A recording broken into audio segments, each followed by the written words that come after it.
Hey, crew. Welcome back to another episode of the Skipper Report. In this episode, I sit down with a good friend of mine, Justin Raub from Harrisburg, Pennsylvania. And he's new to telemark skiing, so it was really good to get his perspective on starting on NTN and then dabbling with some 75 millimeter for the first time last year so that he can see what all the hype is around NTN. And we delve into his backstory, and what I find interesting is what he does for a living as a videographer, filmmaker, and his sports background and his long-suffering choices. I love to rib him about this, about teams who have got this gigantic drought about winning championships. Anyway, so grab yourself a beverage and enjoy this episode of Justin Raub on the Skippy Report. I'm here. Welcome. Hey, you know what? We got lots of listeners on the other side of the camera today. So here, welcome to the Skippy Report. Who's on the other side of the camera? Everybody who's listening, and I want to thank them for joining in today. Okay. How are you, man? How am I? Yeah. I'm tired. Are you? I got I work Yes. at a TV station, and I work from 3 a.m. until about 11:30 a.m. So, yeah. Right. So for the listeners who are listening, we have Justin Raub, all the way from Pennsylvania, Harrisburg, correct? Correct. The state capital. Okay. I thought, because I'm Canadian, I always thought Scranton was the state capital. Oh, a lot of people think either Pittsburgh or Philadelphia might be the state capital, but it's actually Harrisburg. We're kind of in the middle, a little closer to Philadelphia than we are to Pittsburgh, but yeah. Awesome. Harrisburg is the capital. Awesome. So thanks. You know what? You are the second most badgered person to finally come on here. I have one more person I keep badgering. Well, you have been after me for probably almost a year now, but I felt like I wasn't interesting enough, but I have no doubt that you will make me interesting. And those are some big expectations. So we have Justin Raub here on the show from Harrisburg, Pennsylvania, who's relatively new to telemark skiing. Correct. How long have you been telemark skiing, Justin? The 2022-2023 season was my first season. But he doesn't look like he's a newbie. Oh, you're too kind. No. And alpine skiing background, because you come from a skiing family. So how long have you skied? Well, I was in my high school ski club growing up, so I would say probably I started around 7th or 8th grade skiing alpine. I did it for probably 3 or 4 winters in a row. And then, interestingly enough, I went away to college and I never skied again. So that would have been 1998. And I didn't ski again until the winter of 2009, 2010. I got back into alpine down here in the Harrisburg area at my home mountain. And I fell back in love with it. And it took me probably a season to get back to where I was previously. And then I just kept progressing from there. And the rest is history. Right on. So now that you telemark, how did you find out about telemark skiing?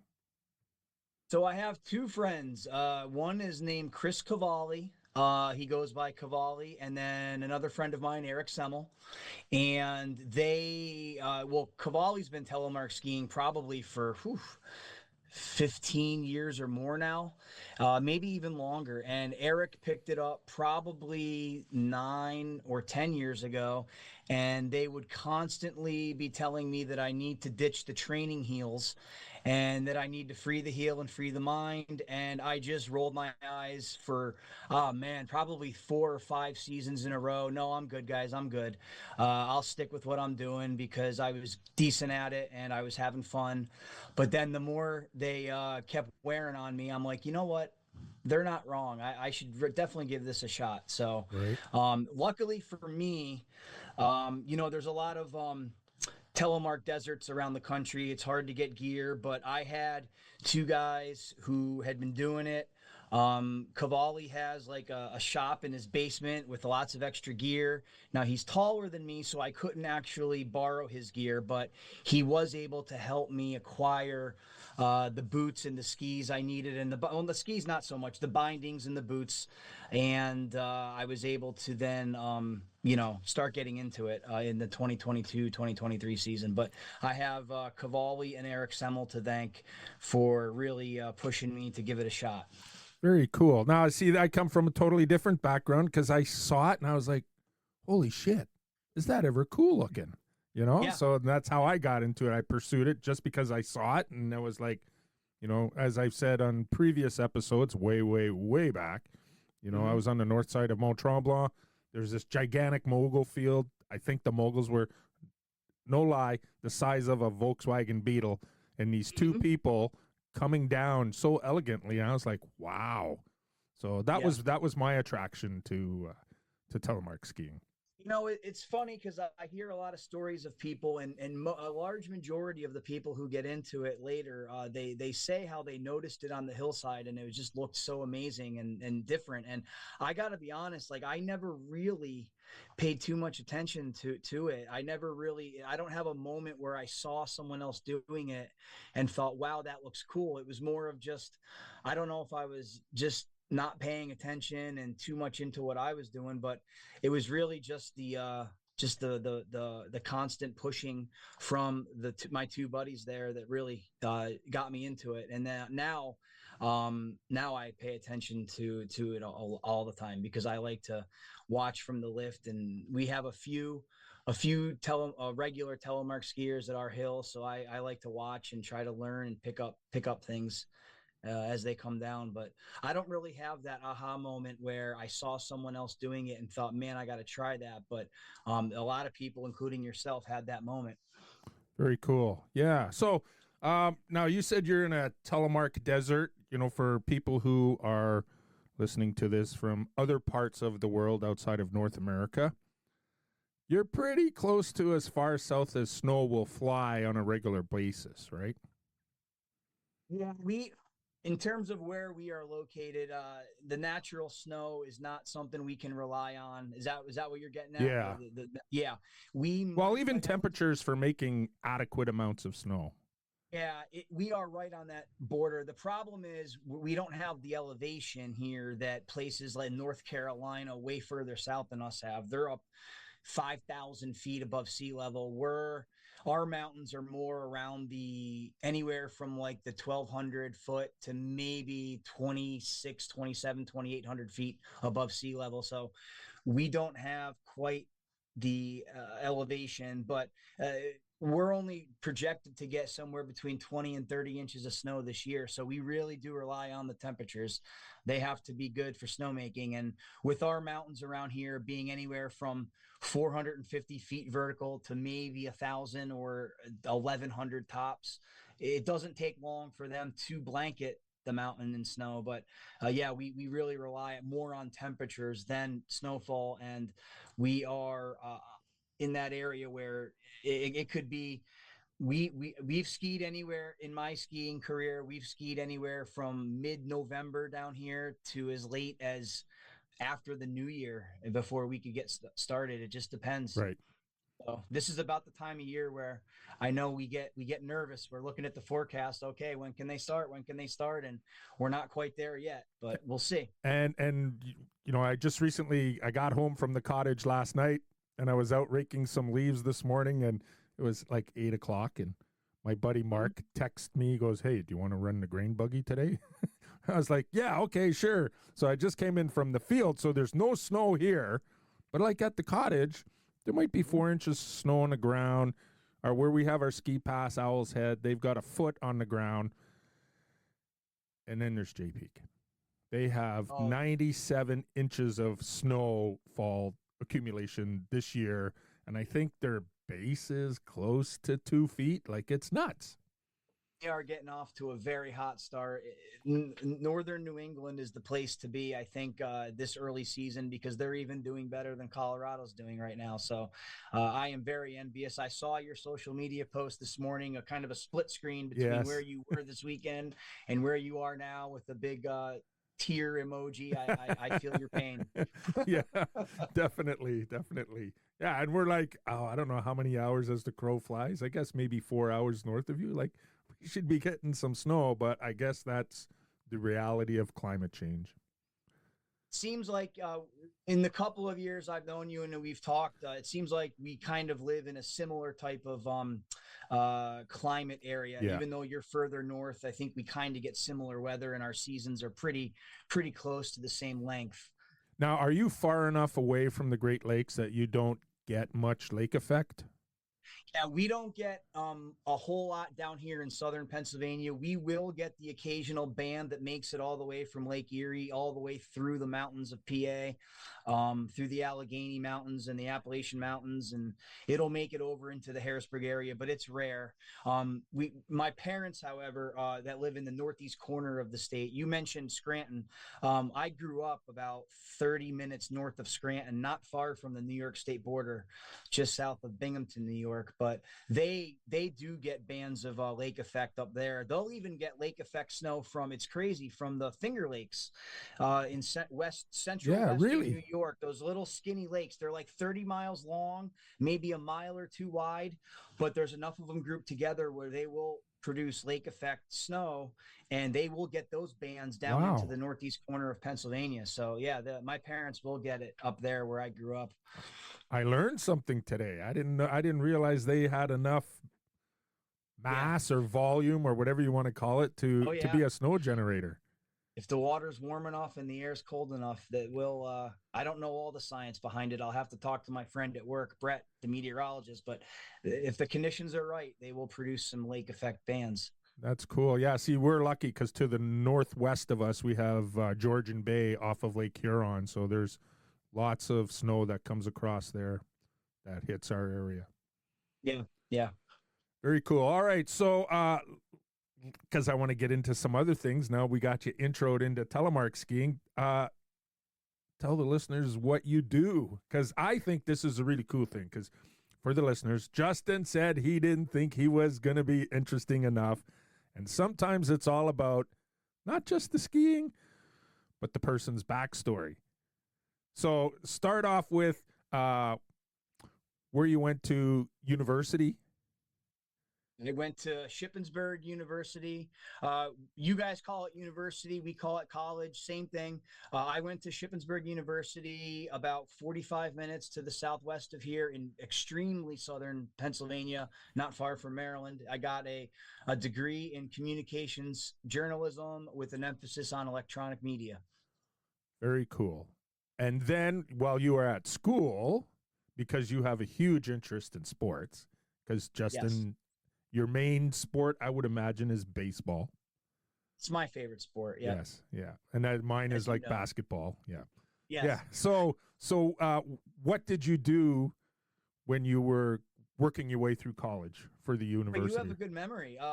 I when I was in college, I began doing internships at TV stations. So pretty early on, I had to get special permission to get a internship in my between my sophomore and junior year. I did an internship at my hometown TV station in Scranton, and I got to intern with them all summer long. Now it was unpaid, so it was more for the experience and the networking. But I did an internship in the sports department of the ABC affiliate in Scranton for several months in the summer. They even let me, as a high school or as a college entering my junior year, I was in between sophomore and junior year, but they let me drive a station vehicle and take station equipment and go out and actually cover the sports in the northeastern and central Pennsylvania region. And then the next year I did an internship in Syracuse, New York, at the CBS affiliate there in the sports department again. And then after that, there's a TV station very close to where I went to college. It's actually in northern Maryland. It's about 30 minutes away from where I went to college. I actually started kind of volunteering on Friday nights to go and cover high school football for them. And then they eventually hired me part time while I was still in college. And then once I graduated college and they had their first full-time opening, they slid me into a full-time role in the sports department there. Right on. See, that I did not know about all that sort of stuff because I knew that I think you called sports for your college, right? I did. In college, all 4 years, I was at I did, they called it SUTV, Shippensburg University Television. I was a sports announcer for the football, basketball teams on television. I also did a little radio. And then I co-hosted a sports talk show at the campus radio station. I also did sports directing and sports producing at the TV station. So I did it all right from my freshman year through my senior year. And I wasn't a big partier. I spent a lot of late nights in the TV office, but I was getting invaluable experience and Yeah, hands-on experience. And it was definitely a hectic time, but it was a fun time and rewarding as well. that is awesome. Now, Yeah, as college students, we were using a live production truck, and we were broadcasting football games live to the region down where we went to college.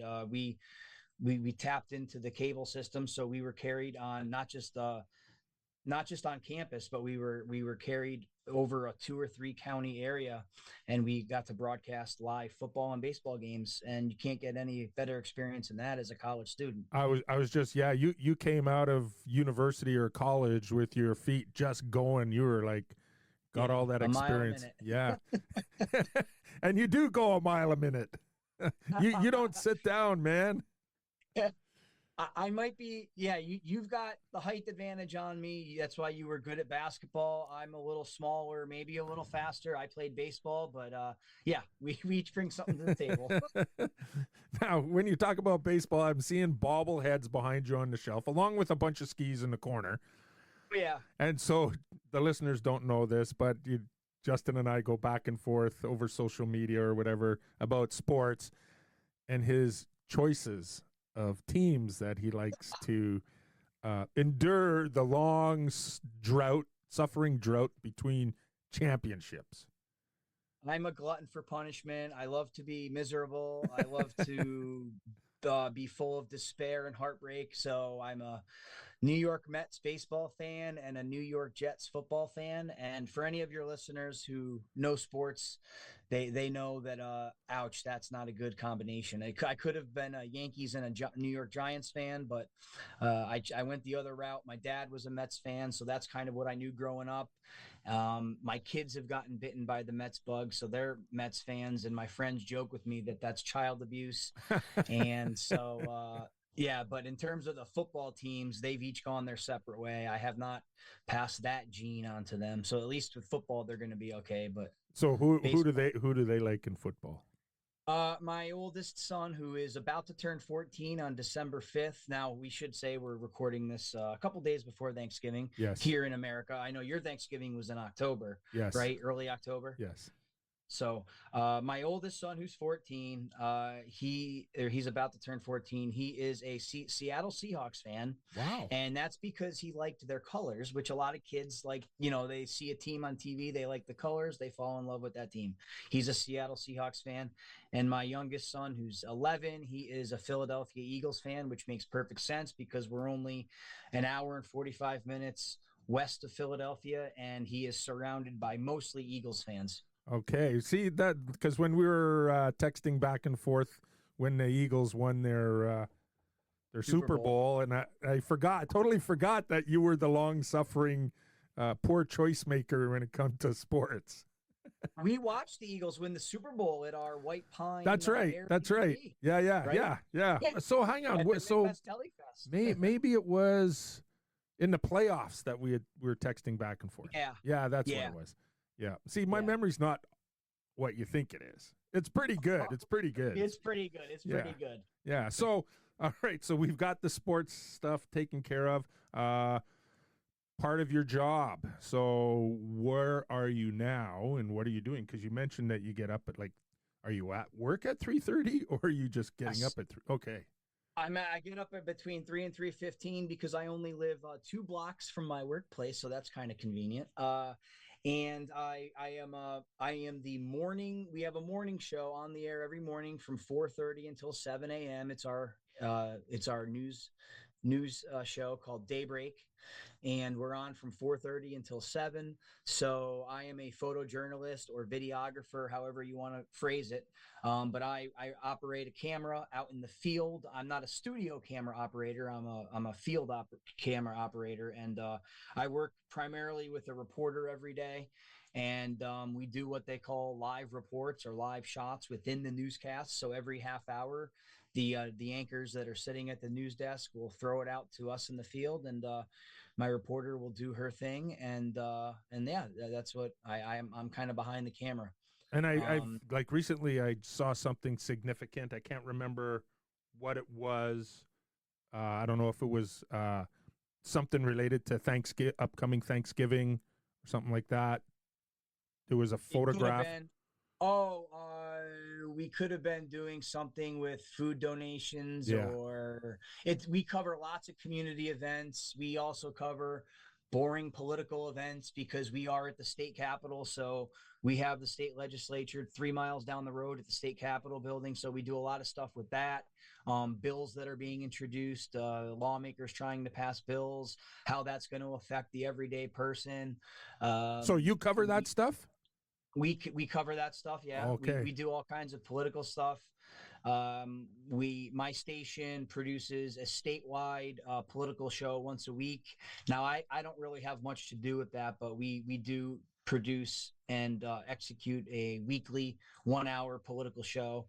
It's seen across all the Next Star stations in the state of Pennsylvania.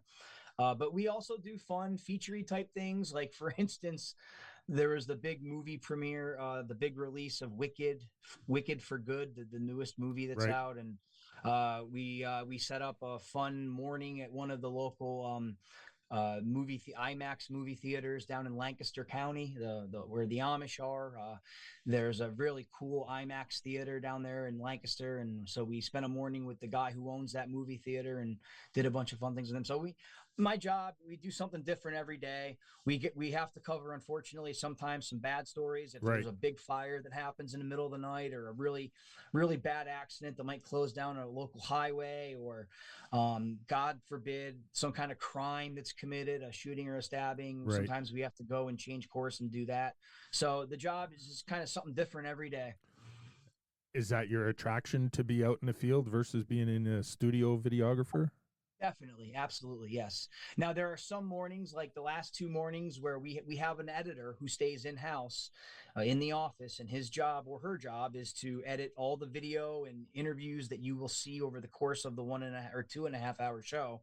And so that's that person's job, and I've had to fill in the last 2 mornings, so I actually have to go in even earlier, around 2:45, and Oh, fill in for this person, jeez. because on our shift we only have we have a reporter, a photojournalist, videographer. That's me.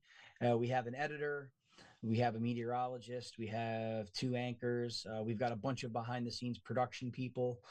So when someone calls out, we have to kind of rally the troops and fill in the best we can with what we've got. So Right. yeah. Wow. That's nuts. And it's like, you think about, well, I do, because when I'm in the tractor, it's an old tractor, so I just have an AM, FM radio, so I listen to the DJs and the good old rock and roll stations, and you think they only work for those few hours, but they don't. No, So like you no. you finish your show at what time? 9? Our 7:30? show goes from 4:30 to 7. Okay, right. But getting to your point, though, we have two producers. One comes in at 11 p.m. the night before, and then one joins that person at 2 a.m. And so our show, they start putting it together at 11 p.m. the night before. We all trickle in at our assigned times, and then our show is on from 4:30 to 7, and then my shift, though, doesn't end until 11 or 11:30. So then I have to a lot of times go out and gather content, whether it's video or interviews, or work with a reporter to craft a story that's going to air later in the day, because we also have a newscast at 12 Okay. o'clock that goes Yes. until 1. We've got a newscast that goes from 5 until 6:30 p.m. Then we have a 7 to 7:30 p.m. newscast, and then a 11 to 11:30 newscast. So there's a lot of time in the day that needs to be filled, and so we all have to chip in and get as much content as we can during our shift.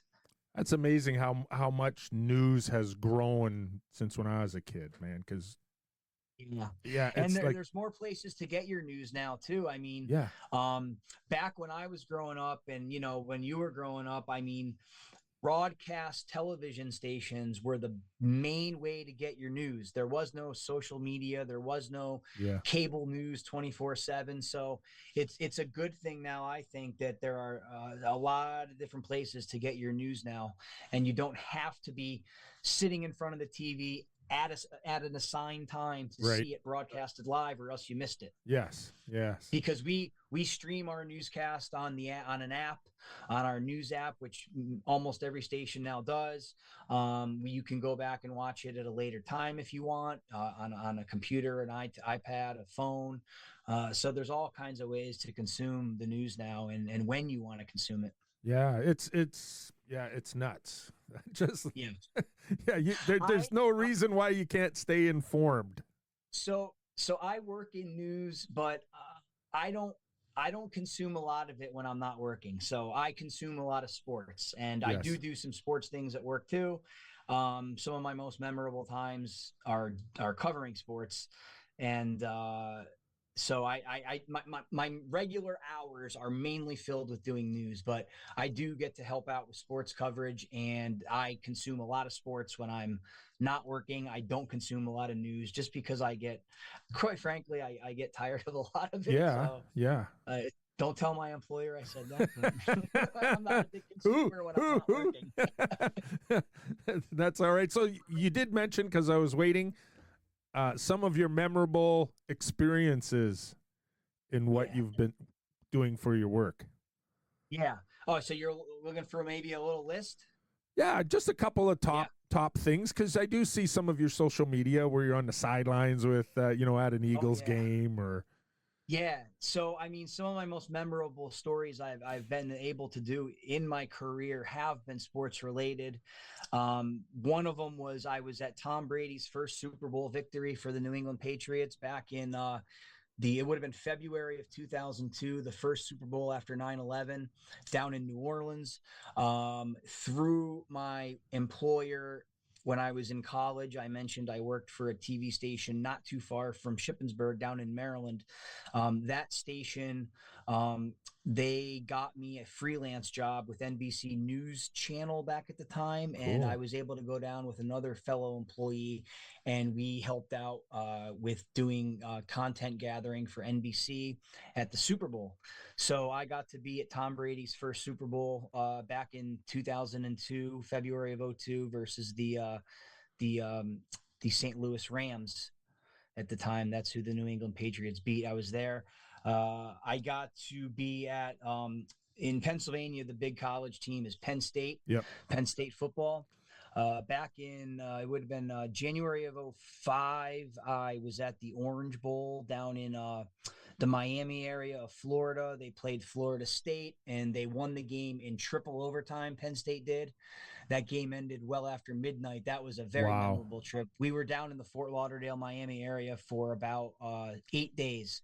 So we got to do all the coverage leading up the week before the Orange Bowl. And then we got to cover the Orange Bowl. And then we did some recap stuff the next day. And then we flew back to Pennsylvania. That was very memorable. One of my most memorable trips. Um, I was at the Super Bowl in New Orleans again. It would have been January of 2013 when the Baltimore Ravens won the Super Bowl, and I was there for that one. And I've been to a number of big Penn State games up in State College. They call them the whiteout games. They pick one game every year to be the whiteout game, and it's usually against a big time opponent. And they fill the stadium to 110,000, 111,000 people. And there's nothing like being on the field for a big Penn State game, whiteout game, when 110,000 fans are going crazy all at once wearing their white shirts. Right. That's very memorable. Um, the Pope came to Philadelphia back in 2016, I want to say, and we spent a few days in Philadelphia. We got put up in a hotel room, and we got to do a lot of coverage that whole entire week when the Pope came to town. So that was really cool too. Wow. Yeah. When you're talking about, I've never been to an NCAA football game. One day I'll Yeah. get there. Tennessee, I don't know why. Tennessee, ever since I was a kid in high school, I've always followed Tennessee. And I can't imagine stadiums the size of cities, like it's, Yeah. and, Oh, and, and, I do watch NFL, pro sports, boring. Like what goes on in university or college sports, it's nuts. Because yeah. like this week or this year, I've seen, I don't know who Alabama was playing, but whoever the team was, I can see the colors. They were trying to get a 2-point conversion. The defender intercepted at the 1-yard line and ran it back 99 yards for a touchdown. It's nuts. And then the next week, I saw somebody intercept a touchdown in the end zone and run it all the way back 100+ yards for a touchdown. Like, it's nuts. And then Stadiums at big time universities hold way more. They have a much higher capacity than professional stadiums. Like, yeah, I think where the Eagles play, they hold roughly 60,000.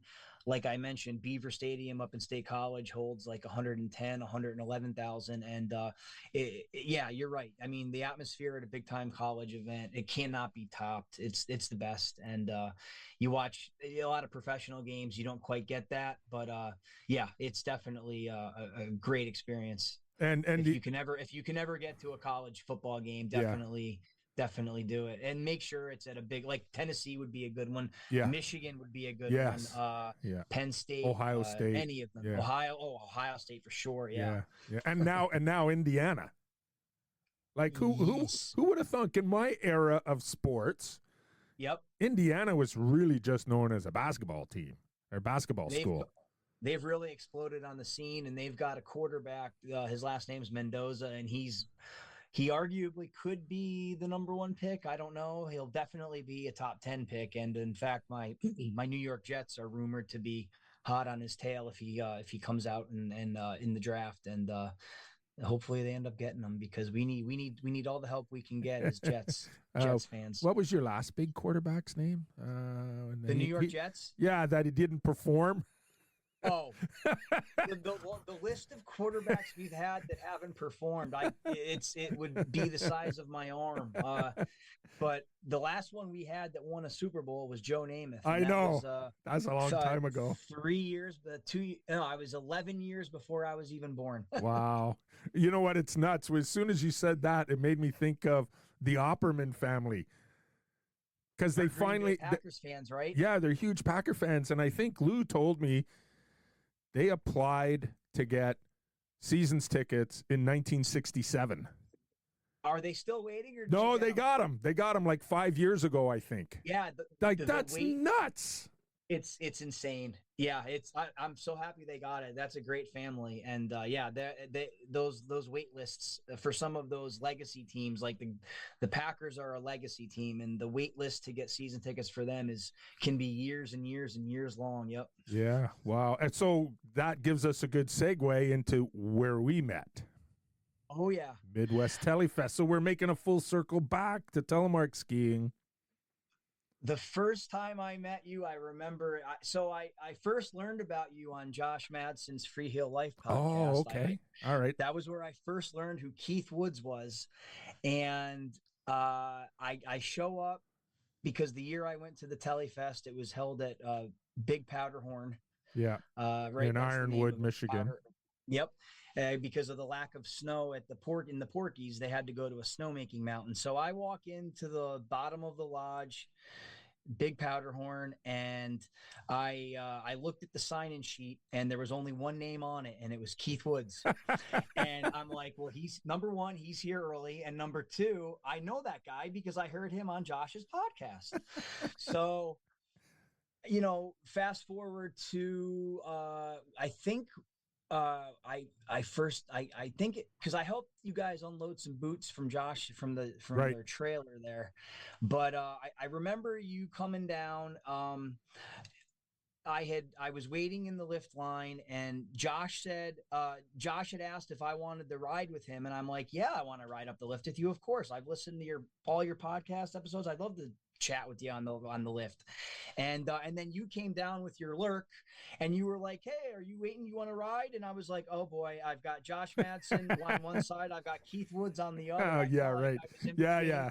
two, like, people that I really looked up to and didn't even know yet because I just heard about you guys on the podcast. But I rode up with Josh that time, That and was a I good think that was a good pick. That was a good pick. a good. Yes, yeah, yeah. I felt bad. I was like, I want, but then we ended up skiing together, and Yeah. I remember your lurk was a big hit that day. Yeah. And you let everyone take a turn using it, and we had a great time there. Even though it was not the traditional Telefest, it was Right. still a great weekend. Oh man, they pivoted and they pulled off a great. I was like, wow, this is the alternative. This is awesome. Yes. And Yes. like we were staying in White Pine, and we rolled in Thursday night at dark 30, and I'm looking, and all the houses are the same. There's a church, and I'm like, what is this? Is this like the X-Files or something? We had to do a little Googling to find out what was up with that town. Yeah, it used to center around a mine of some sort, right? Yeah, a copper mine that we pass on our way out to the Porkies. And so back in the day, I think it in the 50s or 60s when they basically built that town for the people that worked in that mine. Yes. Yeah. And so, and you know what? It's good that it's still there. And from what Lou told us, I guess 50% of the population live there full time, and the other 50% they use it as accommodate, like a cottage. They go up there sledding and in the wintertime and that sort of stuff. Yeah, it's very cool. So the first winter or the first Telefest that I went to, had you been there previously, or was that your? No, that was my first time. So okay, Josh and I are pretty tight, and when I find out he's coming to my neck of the woods, it's like, oh hell yeah, I'm going to see him. He's come this far, because other than Josh, who came from Salt Lake City, and I came from where I live, which is an hour east of Toronto, and your voyage was further than mine, but not quite as far as Josh's. Josh flew. I think did he fly or no? He drove. Yeah. He drove. He and Miles. Yeah, he and Miles made a road trip. Yeah. Yeah. So my dad came out with me, and we've been to two now, back-to-back years. Obviously, this past year we stayed with you, February of 25. This past year we stayed with you and Sean, and we had a great time. But my dad and I made the 15 and a half hour drive both years. Yeah, one way, 15 and a half hours one way. Now, the first year I drove it all in one shot. We left at 4 a.m. We got out there around 6:30 Central Time, because we ended up spending half of our trip in the very western part of the Upper Peninsula near Ironwood. Yeah. And you came up around Chicago, correct? Yeah, we came up through Chicago. We drove, and then we drove up through Wisconsin, and then re-entered Michigan in the extreme border of the very western tip of the Upper Peninsula. Yeah. And we stayed in Bessemer, but and then for the second and third nights, we stayed, and maybe a fourth night, we stayed at Scott Superior Inn just outside Ontonagon, really close to the Porkies. But what was the whole point of this? So we had a great time. And like, especially for listeners who listen in Europe, because there are people who listen in Europe. You imagine driving 15 hours? You probably go through 10 countries in Europe. Yeah. The craziest part about the trip from southern Pennsylvania to the Porcupine Mountains of Upper Peninsula, Michigan, is we drive from Pennsylvania, and then when we get to the southern border of Michigan, because the second year we drove, we took a more direct route right through the entire state of Michigan, up into the Mackinac Bridge, the Mackinac Bridge. Yeah. Into the Upper Peninsula. That's the way we went. And when you get to Michigan, you're only halfway through the trip. So you're there at the 8 hour mark, and there's still another 8 hours to go to get from the very southern border of Michigan to the furthest reaches of the western part of the Upper Peninsula. So it's pretty crazy, but it's definitely a beautiful drive. And then we have Ontario. You can drive for 24 hours. I always say this because I was at my cottage in the eastern townships of Quebec, and we were going to Thunder Bay, which is still several hours away from our western border, and it's like 24 hours of driving. You're still in the same province. Yeah. Yeah, from the That's extreme nuts. extreme eastern part, which is a little east of Ottawa, all the way to like where is the Manitoba Ontario border. Yeah, it's like 24 hours of driving. It's nuts how big Canada is vast. It is it is. vast. Yeah. I remember working in construction way back in the day before teaching, and one of my colleagues, he had family come from Holland. And so he asked his uncle, "What do you want to do today?" And he says, "Well, I'd like to go to Calgary." And George goes, "That's 5 days drive." And his uncle had no idea. Yeah, yeah. It's deceiving. It's a long ways, but yeah, I didn't mind driving. I mean, to me, um,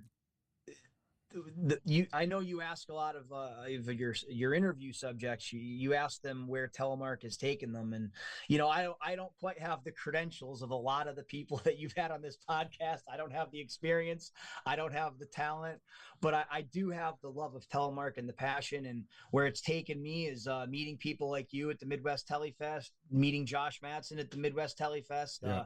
Keith Opperman. Almost most importantly, if it wasn't for Keith, there might not be a Midwest Telefest. Correct. But and meeting people like Mitch, who Yeah. you've had, and Nick of the Lower Peninsula Pinheads, and Yeah.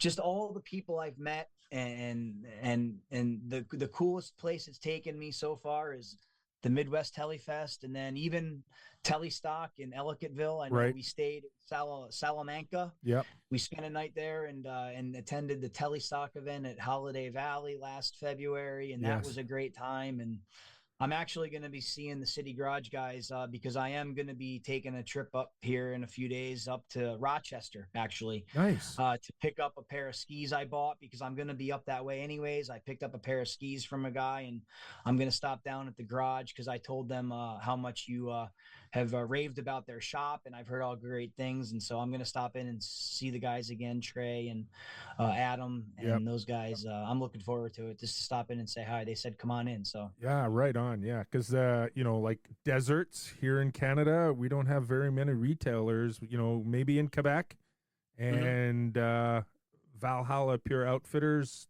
out in yeah. BC. Those are the only places. So if you're in the Toronto area, it's always like the City Garage. That's the closest place you can go and try on tele gear.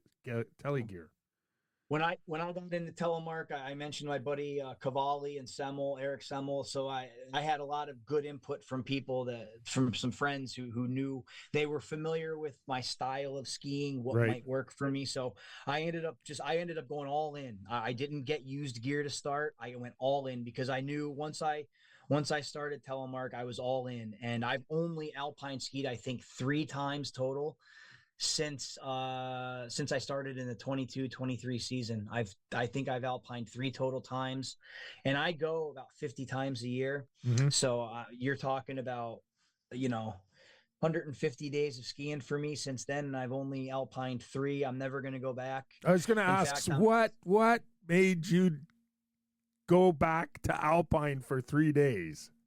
I think one time it was the start of my second year. I wasn't quite comfortable enough yet. I made a very early season November trip up to Hunter Mountain in New York. Yeah.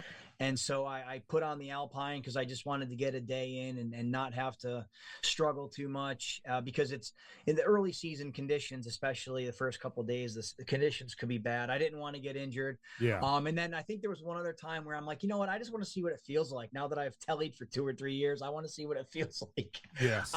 I'm never going back though. I'm never going back. And so I got my first pair of boots were brand new. They were, the TX Pros. I Yep. got them from Josh Madsen's shop out in Salt Lake City.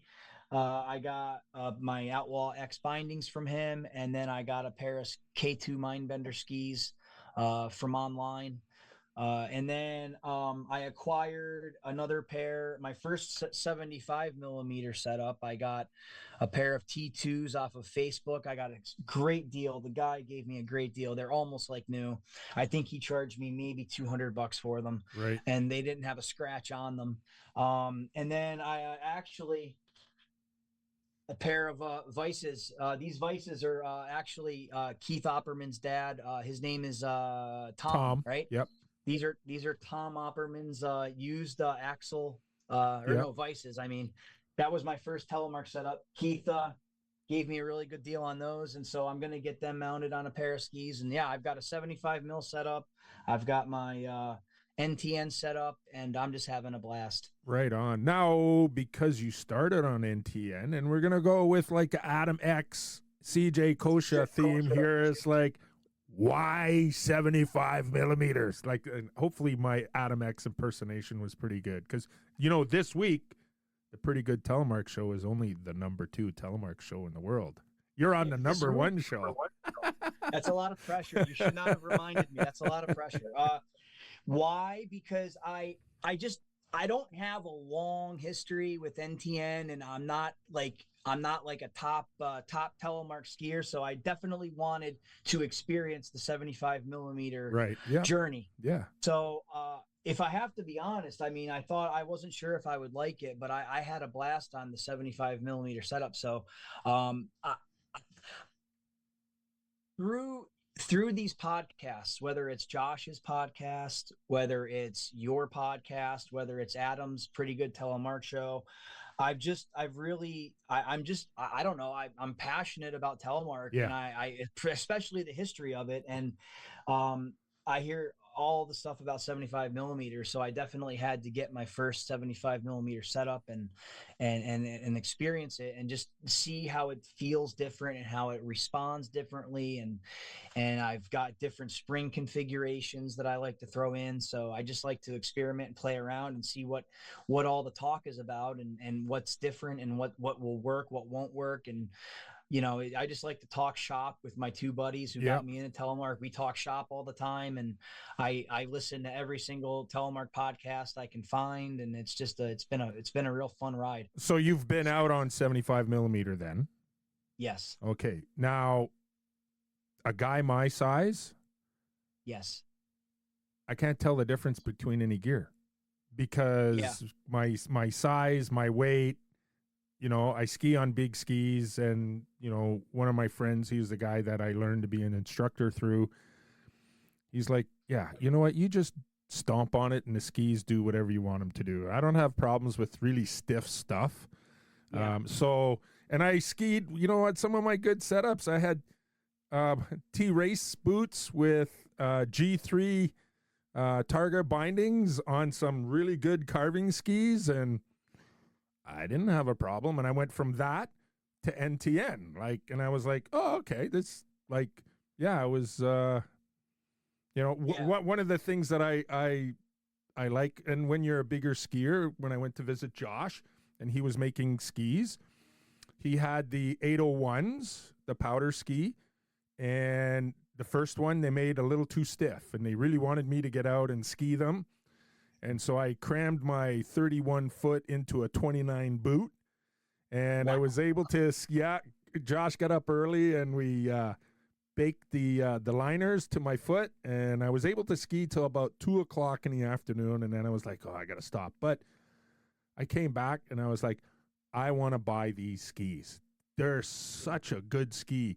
And Josh would say, no, those are the first ones. They're never being sold. I was like, oh, I'm still after him. I was like, dude, I want those skis. Wait, you said they were 801s? Yeah. Now, are those ones he built, or were they? Oh, okay. I never even knew he built skis that were called 801s. I mean, I think that's what it was. Yeah. So they had the switchblades way back in the day, because I've got the OG switchblades. So what's their powder ski called now? Well, they had different iterations of the protector. Oh, the protectors. Yeah. So he had 801s before. Yeah. Oh, And okay. yeah, and Excellent. I love those skis. Yeah. Yeah. Yeah, and I know you have a pair of OG switchblades that you're very protective of, and they're extremely good looking skis. I'm envious that you have them, but Yeah. yeah, that's a great kind of a great what's the word I'm looking for, an artifact of telemark history. Yeah. It's gonna be, yeah. And I'm pretty sure that those are the first pair of skis that Josh built for retail. Yeah. Because I was with him, I think the year before that at the last Mad River Glen festival, the NATO festival. And he said, he alluded, hey, I'm doing some things. Can you give me some beta on what you like to ski? What are the conditions that Yeah. you like to ski? And Yeah. that's when I found out he's, Yeah. doing an East Coast kind of carving ski. And I was like, oh, hell Yeah. yeah. Yeah. When I got them, I was afraid to drill into them because they looked Well, like an incredible dining room table. yeah. Yeah. Now they're a I little should beat up. mention I should mention too, you got me thinking about, 75 mil and stuff. You were kind enough last year to Yeah. give me Yeah. a set of skis and bindings for my For 13-year-old Owen. son. Yeah. And then Keith was nice enough to send me home with a couple pairs of 75 mil boots that would fit his feet, and I'm bringing them. So I'm booked to come back to the Telefest this coming year. Bummed to hear that you're not going to be there, but you're taking another trip, knocking off some other independent mountains, right? Yeah, In like when East we were in Canada. Mount St. Anne, we were just talking about that trip. Yeah. So Yeah. So I'll be heading back. I'm gonna return those boots to Keith. It speaks to the telemark community that we're all looking out for each other, and we're yeah. just trying to spread the love as much as we can. And Yeah. because gear isn't as plentiful, but definitely it's available if you look hard enough for it, or if it falls in your lap like it did with me, and Yeah. you happen to have an extra pair of kids set up in your truck. Yeah. Well, you know what? My favorite thing was from last year when they had the gear sale. People brought their, like, the garage sale, the ski swap sort of thing, and Sean had a pair of skis that had not really been skied much. They were kind of like a backup ski, and they were a backcountry specific ski because they had a little hole in the tip so that you could put a specific type of skin in there, and they just had the G3 Targa bindings on them and had hardly used. I put them in there for $50, and this young woman came up to me dressed in this like mint green ski pant, and she says, "Why are these $50?" And I was like, "Because I don't want to take them home. I want somebody to enjoy them." And she goes, "Well, I'm going to buy them." And I said, "That's perfect because it matches your ensemble." She was so happy. And then I just took all the money, and then I just gave it to Midwest Telefest.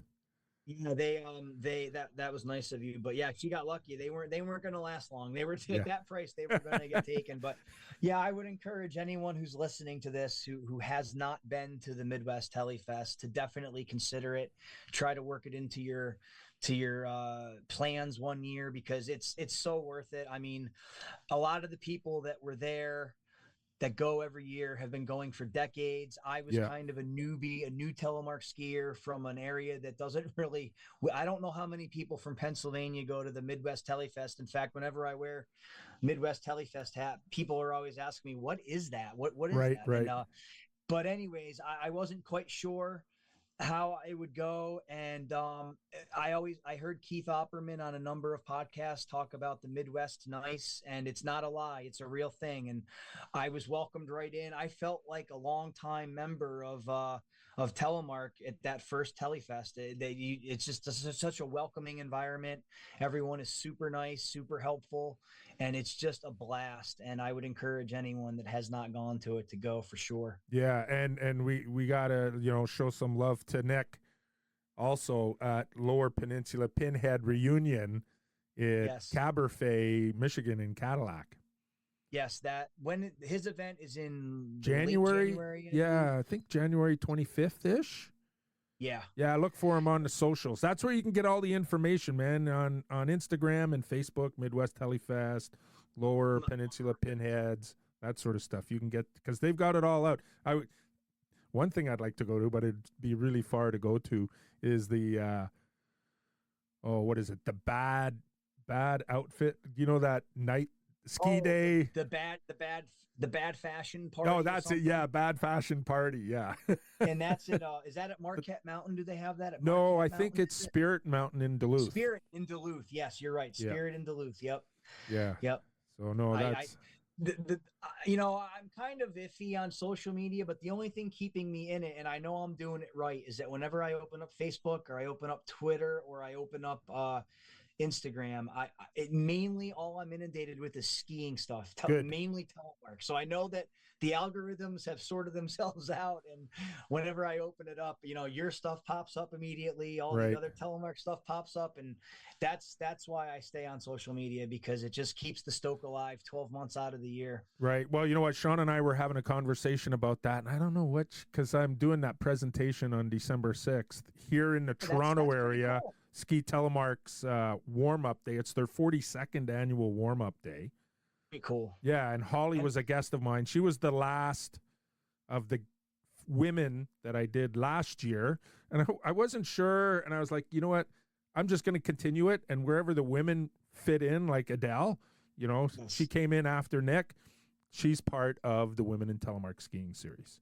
And I told you when I saw you last year in Michigan, or earlier this year, I guess technically, that series that you put together is really impressive, and it helps to kind of document, and inform on the history that women have had in telemark. And yeah, I mean, it's a great series. I'm glad that you've been asked to kind of talk about it and present it, and definitely. I mean, I told you should be entering that series for some awards or something. I mean, it's a pretty unique adventure you've undertaken, or a project you've undertaken, and I think you've done a great job with it.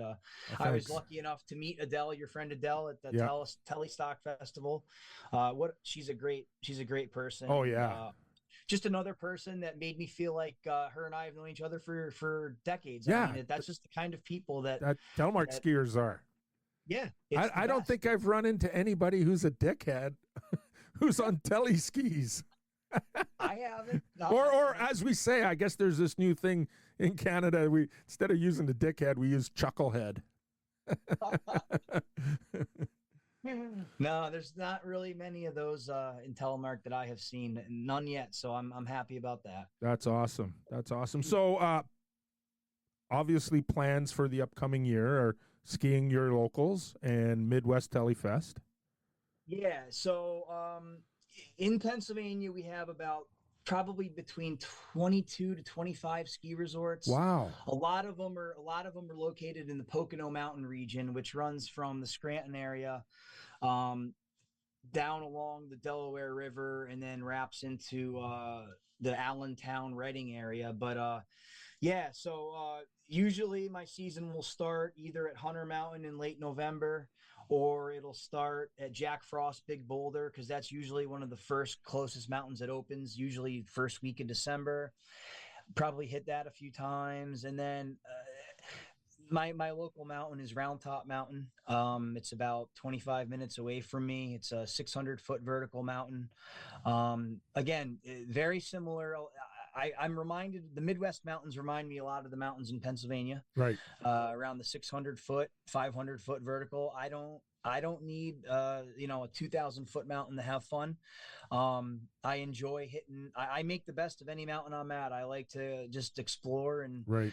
And so yeah, Round Top, I'll hit that a few times, or more than a few times, probably over 30. And Midwest Telefest, Telestock. There might be a trip up to the Catskills of New York State.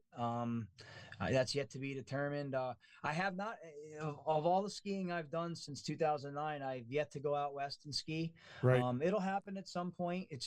We're so busy with our two kids and our year-round sports, and it's just hard to get away. But eventually we'll get out west. But yeah, I mean, like I said, I'm kind of some people might find it boring. I don't do a lot of traveling. Michigan's a big deal. Yeah, but it's going to be a fun season. I hope it gets started sooner rather than later. Yeah. Well, I'm stoked because like Sean and I did that circle ski tour of Lake Superior on our Indy Pass last year. Yeah. Yeah. So hopefully this year we'll get out to Cape Smoky. So in Quebec, you have in the Charlevoix region, Le Massif, and that's the deepest part of the St. Lawrence River, which is right at the bottom of the resort almost. And while you're skiing down, you see ocean-going ships go by. But at That's Cape wild. Smokey, we'll ski down right to the ocean, pretty much. That's awesome. Yeah. I heard you mention that, on a previous podcast, and I was looking at it on the map. Yeah, that's a pretty beautiful. Seems like a pretty beautiful setting. And I know your home mountain of Owl's Head has quite a view. Oh, going yes. down one of the slopes. Yes, yeah. Right at Lake Memphremagog.